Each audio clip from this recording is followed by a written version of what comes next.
एक राज्य का राजा न्यायप्रियता के लिए प्रसिद्ध था। एक बार उसके सामने एक अजीब मामला आया जिसमें तय कर पाना मुश्किल था कि कौन अपराधी है।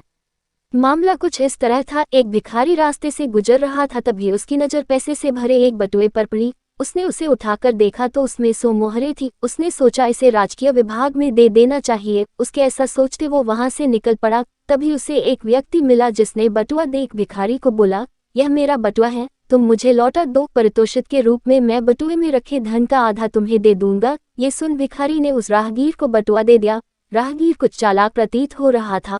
उसने जैसे ही बटुए को देखा तो कहने लगा, इसमें 200 मोहरें थी, इसका मतलब 100 तुमने पहले ही ले ली, अब मुझे तुम मेरी 100 मोहरें लौटा दो। भिखारी को बहुत गुस्सा आया। भिखारी की नियत में खोट ना था, इसलिए उसने राजा के पास न्याय के लिए जाना स्वीकार किया। दोनों राजा के दरबार गए और पूरा किस्सा राजा को विस्तार से सुनाया गया। राजा ने कुछ देर सोचा और विचार कर तय किया कि राहगीर ही गलत है, क्योंकि भिखारी को तो आधे धन की भी लालसा नहीं थी। वो तो राजकीय विभाग में मोहरें देने जा रहा था। जिस तरह से रास्ते में राहगीर ने ये सौदेबाजी की है, मतलब वो इस बटुए में रखी धन राशि के बारे में जानता था। ये बटुआ उसी का है, लेकिन उसके मन में लालच आ गया और उसने परिस्थिति का फायदा उठाने और अधिक धन पाने की लालच में ये सब बवंडर रचा। राजा ने उसे सबक सिखाने के लिए न्याय के रूप में बटुए का आधा धन भिखारी को दिया और आधा राजकोष में दे दिया, और उस राहगीर से कह दिया गया कि यह बटुआ उसका नहीं है, जब उसका बटुआ मिलेगा उसे दे दिया जाएगा। इस तरह राहगीर को लालच के फलस्वरूप खुद का धन भी वापस ना मिला।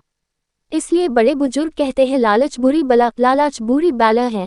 किसी भी चीज को पाने की मंशा में अच्छे बुरे का ध्यान न रखना ही लालच का भाव है। जिस वस्तु पर आपका कोई अधिकार ना हो उसे पाने की चाह भी लालच का स्वरूप है। इस भाव से सदैव दूर रहे, क्योंकि यह विनाश का रास्ता है। जिस प्रकार कौरवों को सत्ता का लालच था और उन्होंने उसे पाने के लिए कई षड्यंत्र रचे, लेकिन अंत में उन्हें जीवन से भी हाथ धोना पड़ा। लालच का भाव ही मनुष्य को अहित के मार्ग पर ले जाता है। लालच में उसे सही गलत का भान नहीं रहता, उसे बस पाने की चाह होती है। ऐसे में वो एक अंधे रास्ते पर इतना अंदर तक चला जाता है कि जब उसे गलती का पता चलता है तब वो वापस भी नहीं लौट पाता। इसलिए कहते हैं, लालच बुरी बला है। कहावतें अपने छोटे स्वरूप में भी अथाह ज्ञान को लिए होती है। इस तरह कहावतों पर बनी कहानी पढ़कर या सुनाकर आप अपने बच्चों को सही गलत का ज्ञान दे सकते हैं। ऐसी कहानियां सदैव यादों में जगह बना लेती हैं और मनुष्य को मार्गदर्शन देती हैं।